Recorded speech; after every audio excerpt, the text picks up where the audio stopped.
It's the cancer of the related to the structure of the industry, which is it's based on financial incentives. Uh, they're all they think about every day is what is going to rate the best. Um, I hate to oversimplify things like that because they are um, professional journalists, skilled, very smart people, but that really skews over time all of the content.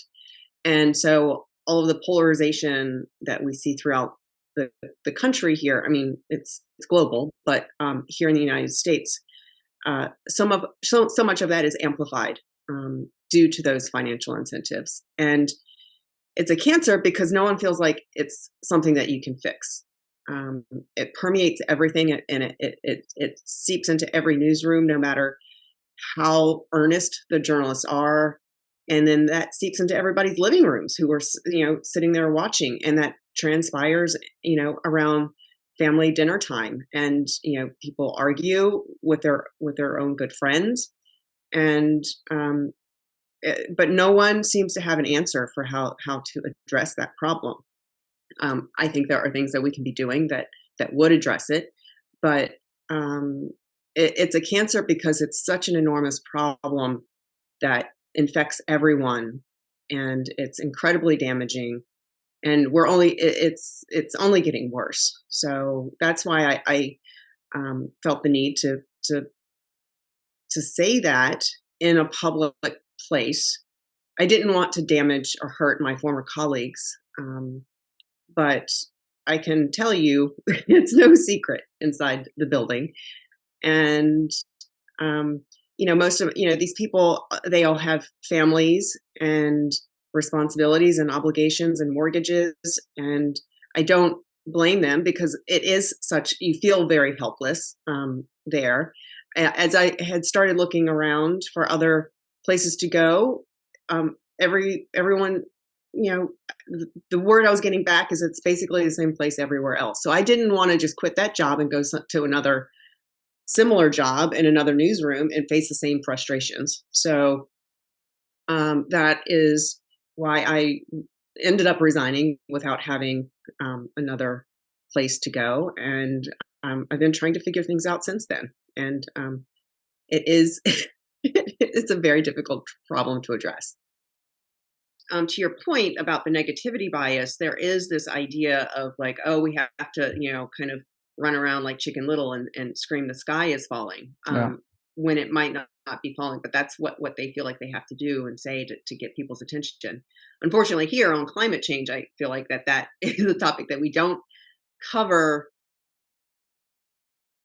that much. I think it's being covered all the time, and it's being and it's fear mongered constantly in all the mainstream media every day, all the time, and by politicians and by organizations leaders and by the UN chief and by the Pope and by Greta Thunberg and by everybody, even big corporative leaders. They're all saying that this is an enormous problem. Yeah. Do you think that journalists are like to be, I mean, they're afraid of getting out of their comfort zone, so to speak, because I mean, journalism often prides itself on being independent and disclosing hidden truths and things like that, but most journalists seem to mimic other journalists and also seem to avoid stepping out of that, as I said, comfort zone, which is in a way confined by what trustworthy institutions stand behind or seem to stand behind. Do you agree on that this is how it works? And do you agree that journalists should dare to step outside of that comfort zone, a little bit after? Absolutely. I think that the problem with groupthink in American journalism is horrible. And it is a fear. For partially, it's you're trying to be as economical with your time as possible because there's kind of so much coming at you, and the job is hard. for all journalists, and especially for broadcast journalists, you're trying to, you're a bear on the ball, trying to keep your head above water, at all times. So it's hard to keep up on everything that you need to keep up on. So there is, kind of an economy of time. So you're trying to build off what you already know and capitalize on that.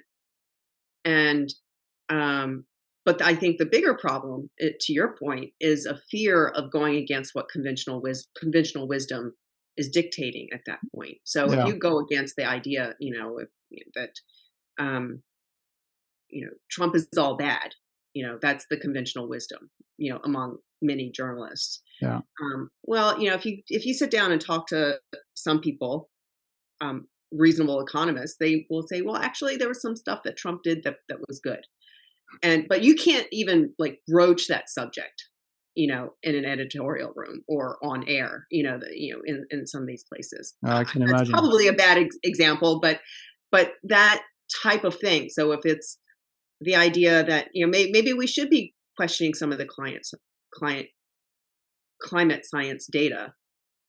That and that consciousness is produced by the brain. How about that? I mean, and then there are, social programs that could probably also be questioned, because there are incentives that have an adverse effect to vulnerable populations as well. But those discussions, it's it's very, very hard to have those discussions, because there is definitely a groupthink, and if you go raise a question like that, it makes people very, very nervous to to even come out. And so that has it's a form of self-censorship. I feel like that's sad. Is this the same? Does it work the same way? Is it as bad on the other side, the quote unquote other side, like on Fox News? If any journalist there would venture into maybe questioning whether Biden is all bad, we say that. Sure. Yeah. I've talked to Fox journalists who have left the network for the same reasons. Yeah, absolutely. It's really it's so dumb. I mean, my God, just look into things. What's the problem? How dangerous can it be?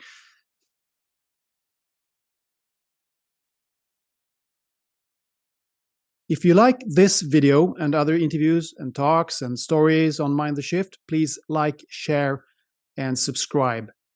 And most importantly, become a patron. Click on the Patreon link in the description box if you're on the cell phone, or in the banner if you're on a computer. I appreciate all the support. It allows me to make more and better content. Thank you.